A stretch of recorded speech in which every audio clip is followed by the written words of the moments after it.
And so, thousands of scientists and technicians are working together with the Army on the guided missile program.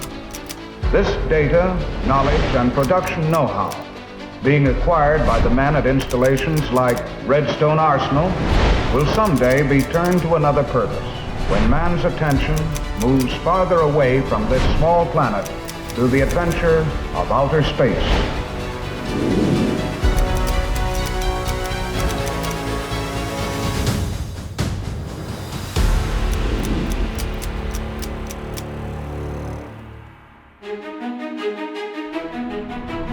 The United States, 1941.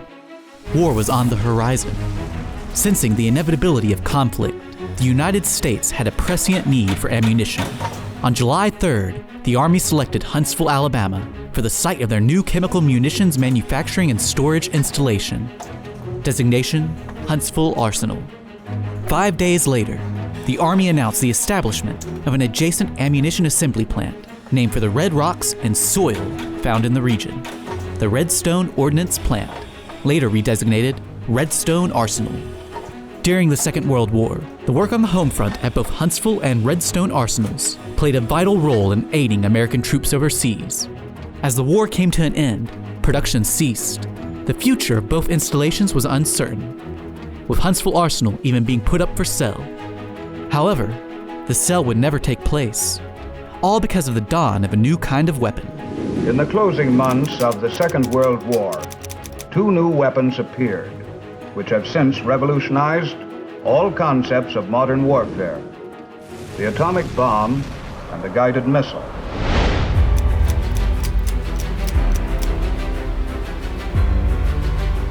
The first ballistic missile was the V-2 rocket, designed by the Germans under the leadership of Dr. Wernher von Braun. At the end of the war, Dr. von Braun and his rocket team surrendered to the U.S. Army.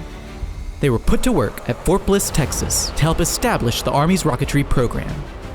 In the meantime, the Soviet Union had started creating their own missiles capable of carrying nuclear warheads, igniting an arms race between the two countries.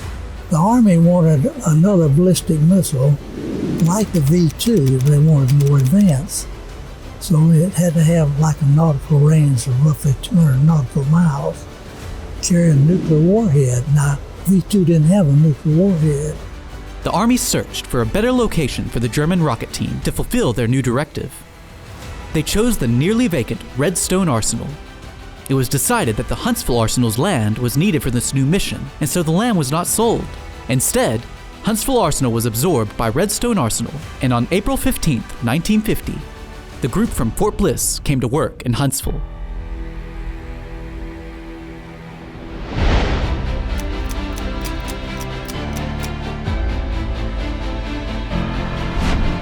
At Redstone Arsenal, the German rocket team was joined by a group of young American engineers. There they developed missiles for the U.S. Army. First was the Redstone, followed by the intermediate-range ballistic missile, Jupiter. Always they had the desire to send their rockets to space. However, the Navy had the mission of launching the first American satellite with Project Vanguard, which had been experiencing many problems and setbacks.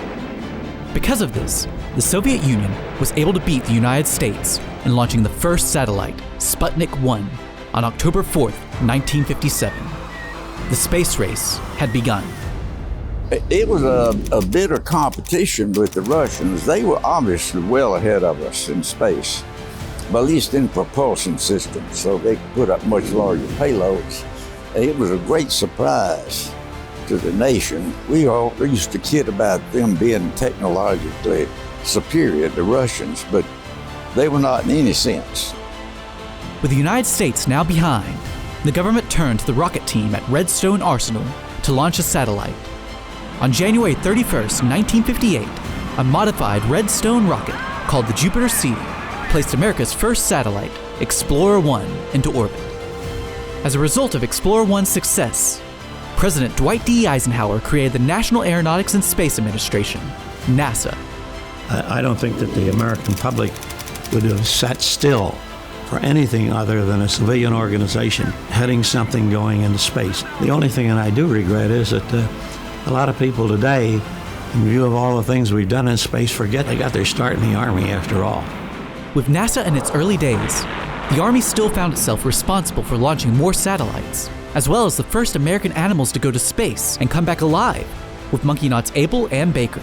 The Army also continued development on Project Saturn, a new rocket program based off an initial proposal from the Department of Defense to launch large payloads of 20 to 40,000 pounds. Of course, it did not take long for the rocket team at Redstone Arsenal to draw the attention of NASA. On October 21st, 1959, President Eisenhower approved the transfer of all Army space-related activities to NASA. On July 1st, 1960, the newly formed George C. Marshall Space Flight Center opened on Redstone Arsenal, with Dr. Von Braun as the first center director. Marshall would go on to launch the first American in space, Alan Shepard, on a modified Redstone rocket called the Mercury Redstone. They also completed Project Saturn with the Saturn I and its big brother, the Saturn V, the rocket that took American astronauts to the moon from 1969 to 1973, effectively winning the chief goal of the space race.